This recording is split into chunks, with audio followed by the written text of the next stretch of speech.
Boker Tov, Shavua Tov. Nous allons commencer cette semaine le livre de Devarim. Les Juifs de la diaspora et les Juifs d'Eretz Israël se remettent dans le même ordre des textes de la Torah, puisque eux, ils ont lu Matot, Massé cette semaine. Et nous allons finir avec Massé. Là, on reprend tous ensemble le livre de Devarim. Alors, avant de parler du livre de Devarim, de la Paracha, une petite introduction sur ce livre. On va commencer par les paroles du Ramban. Comment est composé le livre de Devarim? Le Ramban nous dit Hasefer Hazeh Inyano Yadoua. Il est connu. Ou Mishneh Torah. Moshe répète sur toute la Torah Yevaer bo Moshe lador anichnas laaretz rov mitzvot Torah. Moshe explique à la génération qui va rentrer en Eretz Israël, puisque c'est les enfants de ceux qu'on leur a dit que leur accès sera bloqué pour Eretz Israël, toute cette génération qui ont eu le décret qu'ils ne vont pas rentrer en Eretz Israël suite au péché des Meragedim. Donc, on va leur enseigner toutes les halachot pour rentrer en Eretz Israël. Lo yazkir bo davar betorat kohanim. On n'enseigne rien du tout de toutes les halachot des kohanim. Velo b'maaseh ha-kohanim, leur sacrifice. Velo b'taharat kohanim ou maasehem. Et pas dans les règles des kohanim qu'on a enseignées dans le livre de Vaïkra. Pourquoi? Shekvar bi'er otam lahem. Car Moshe Rabbeinu les a déjà enseignés dans le livre de Vaïkra. Ve'ha-kohanim zrizim velo yitztarchu be'azhara ahar azhara. Les kohanim font attention à ce qu'ils étudient, sont des pieux, sont des gens qui sont au service de Dieu. On n'a pas besoin de leur renseigner et répéter une deuxième fois ce qu'ils ont déjà appris. Mais Am Israël, on a besoin de les avertir, on a besoin de leur répéter, on a besoin de les éloigner, un grand éloignement de l'idolâtrie. Et c'est pour ça qu'il est écrit Kemo sheyevuar basefer hazeh b'inyanei avodat gilulim azharot merubot, beaucoup d'avertissements. Zu achrezu betochachot vekol pechadim asher yafkid otam bechol anshe ha'averot. On va leur enseigner, donc on va les éloigner de toutes les fautes. Qu'est-ce qu'on va ajouter encore dans ce livre qui n'a pas été écrit dans toute la Torah? La mitzvah de Yiboum. Yiboum n'est pas écrit ni dans Shemot, ni dans Vaïkra, ni dans Bamidbar. Le din de Motzi Shemra, quelqu'un qui a épousé une femme et qui parle du mal d'elle. Girushin Beisha, l'acte de divorce. Il est écrit dans ce livre.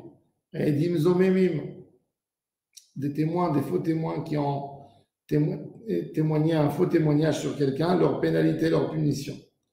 Donc tout ça, c'est pas écrit. Ça, c'est le Ramban. Donc le Ramban déjà nous a fait une distinction claire dans les mitzvot de la Torah. Il nous dit il n'y a pas de, on mentionne pas toutes les halachot de korbanot, quel sacrifice amener, comment l'amener, etc. Pourquoi? Parce que ça, c'est lié aux kohanim. Les kohanim savent déjà ce qu'il faut faire. On vient enseigner des règles à ceux qui vont rentrer en Eretz Israël pour leur apprendre. Donc ça, c'est le livre pratique, le guide pratique des mitzvot en Eretz Israël. Rabbi Yitzhak Abrabanel n'est pas tout à fait d'accord avec la clarification du Ramban et sa distinction, et il pose quelques questions. Il dit, puisque ce livre, il y a du moussar, il y a de la morale, il y a un renforcement de Torah. Donc le but du livre, c'est pas simplement d'enseigner les mitzvot ou de faire un reproche au peuple d'Israël. Pour lui, il y a ici une étude, et aussi pour lui, il ne comprend pas comment ça se fait que Moshe Rabbeinu a reçu la Torah 40 ans avant, et il n'a pas enseigné certaines mitzvot que avant de rentrer en Eretz Israël, comme la mitzvah du divorce, par exemple.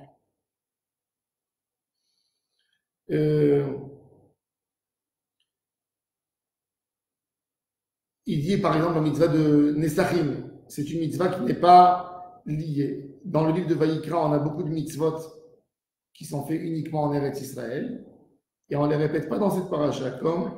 Alors on a la Shemitah, le Yovel, et d'autres. Et on ne peut pas dire qu'ils ont été là que pour les gens d'Eretz Israël. Donc, il dit, Behemet Abrabanel, que le livre de Devarim, c'est pas un livre de Torah de reproche, c'est pas un livre d'enseignement, c'est un livre que Moshe Rabbeinu nous répète les mitzvot, que chez Am Israël, le sujet n'a pas été clair à 100%. Ils ont eu des doutes. Donc, Moshe enseigne ces halachot pour reconfirmer chaque mitzvah et chaque chose. Et c'est pour ça qu'Abrabanel, celui qui va lire son commentaire sur Devarim, il va voir chaque fois à côté de chaque mitzvah qui va être mentionné dans le livre de Devarim, il va essayer de trouver le parallèle avant dans la Torah, il va montrer où le doute était, et il va trouver dans les mots que Moshe Rabbeinu va renseigner la mitzvah, il va montrer dans chaque mitzvah la précision de Moshe Rabbeinu par rapport aux autres livres. Ça, c'est le travail de Rabbi Yitzhak Abrabanel dans le livre de Devarim. Dans l'élève du Gaon de Vilna, dans son livre Aktav Ve'Hakabbalah, il dit qu'en fait, le livre de Devarim, il a trois parties. On a Asher Diber Moshe, ce que Moshe a dit de lui-même. On a Diber Moshe El Bene Israël, l'enseignement de Moshe Rabbeinu par rapport au Bene Israël. Et on a Ho'il Moshe Be'er, Moshe qui explique les mitzvot de la Torah. En réalité, depuis le début du livre, jusqu'à la lettre, au mot Vaïkra, qui est avant les Aseret Diberot, dans Parashat Vaïtranan, on n'a que du Moussa, que de la morale de Moshe Rabbeinu. Ensuite,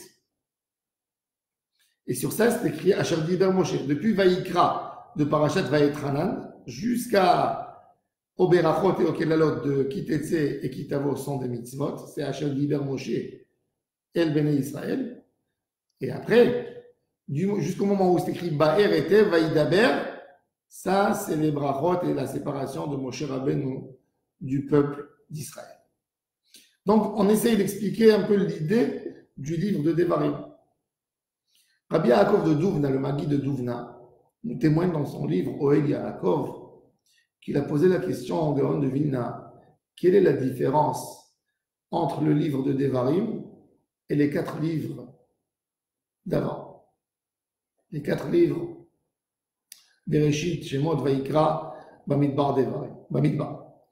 Alors le Gaon de Vilna lui a expliqué que les 4 livres ont été prononcés de la gorge de Moshe Rabbeinu par Akadosh Baruch Hu.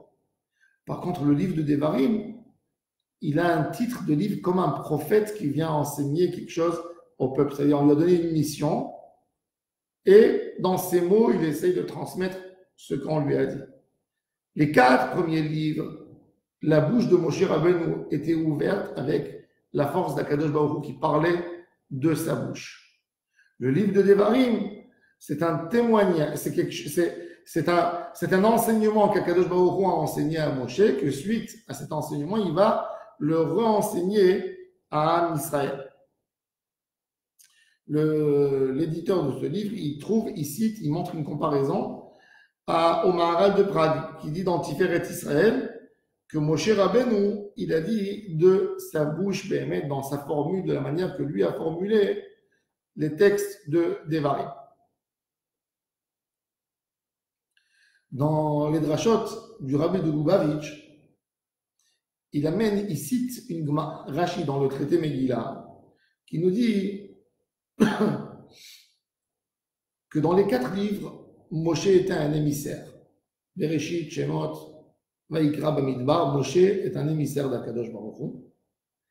Mais dans le livre de Devarim, la Shekhinah, elle s'est collée dans les hasagot de Moshe Rabbeinu, et la Shekhinah, elle parle de sa bouche. Quand Moshe Rabbeinu il dit Venatati esev besadecha, c'est la Shekhinah qui parle de sa bouche. Et c'est Moshe avec Akadosh Baruch Hu qui dit Venatati esev besadecha.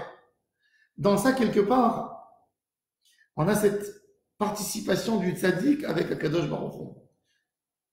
Bémet, ce chidouche du Rabbi de Lubavitch est écrit dans le Zohar Akadosh, que Akadosh Baruch Hu s'est collé à Moshe Rabbeinu dans le livre de Devarim, lui a donné une importance, et Moshe il parle lui-même avec la Shrina qui collabore avec lui, tandis que les autres livres, c'était que la Shrina qui parlait de la bouche de Moshe Rabbeinu, et Moshe n'avait pas sa parole à lui-même.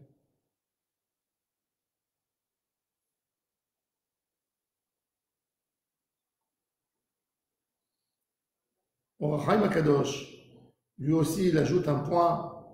Il dit Ele Adevarim, Ele, le mot Ele, toujours, il vient exclure les autres paroles qui ont été écrites, qui ont été données avant. Il dit que Moshe Rabbeinu, il est venu dire ce livre, il est à moi. Ce livre, il est à moi. La Shrina, avant, c'est la Shrina qui parlait, maintenant, c'est moi qui parle. Et les Mefarshim, ils se sont posé la question comment Chaim Akadosh il dit ça, que Moshe Rabbeinu il a dit ça de lui-même, mais en réalité, les paroles du Or Chaim Akadosh veulent dire comme le Gaon de Vilna qui a dit avant, les 4 livres qui étaient avant, Moshe n'avait rien du tout de lui-même. Et là, dans ce livre de Devarim, c'est Moshe déjà qui commence à parler de lui-même, ou comme un prophète qui reçoit une prophétie et qui l'enseigne, qui le dit avec ses mots, ou qu'on peut dire, comme il a dit le rabbi de Lubavitch, que la Shekhinah, elle se colle à Moshe Rabbeinu. Ça, c'est une introduction intéressante pour le livre de Devarim, pour comprendre quel est le livre, de quoi il va parler, comment il va parler, le moussard de Moshe Rabbeinu, l'enseignement des mitzvot. Ce qui est très intéressant pour nous, une leçon pour nous, c'est de voir que Moshe Rabbeinu, le maître de tous les prophètes, après tout ce qu'il a enseigné, il est là pour assurer que ce savoir, que cette transmission, que ces mitzvot, on ne va pas les oublier. Il y a des fois, on fait des mitzvot, qu'on se dit qu'on les connaît tous. Qui ne sait pas mettre des tefilines? Les tefilines, on les a mis, on nous a préparé avant la bar mitzvah, on nous a enseigné comment il faut mettre les tefilines, comment on s'entoure avec le tzitzit, le talit. Mais c'est ça exactement où on peut oublier les petits détails. Comme le Ramchal nous dit dans Mesilat Yesharim, chose qu'on étudie tellement, c'est ce qu'on oublie. Et il faut réapprendre les halachot en profondeur, réapprendre les halachot de tefilin, réapprendre les halachot de tzitzit, réapprendre les halachot de Birkat Hamazon, de ce qu'on fait tous les jours, réapprendre les halachot de tefila.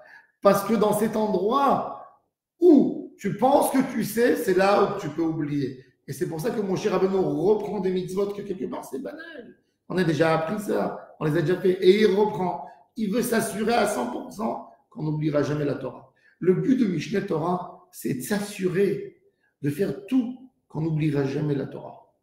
Chaque juif en soi, dans son étude de Torah, dans ses mitzvot, il doit s'assurer à chaque instant que je ne vais jamais oublier. Je vais tout faire pour que ça reste en moi, pour que ces mitzvot, elles restent en moi, pour que cette étude de Torah, elle reste en moi. Assurer le savoir tout le temps pour nous, pour nos enfants et pour la transmission, pour les générations à venir. Amen et Amen.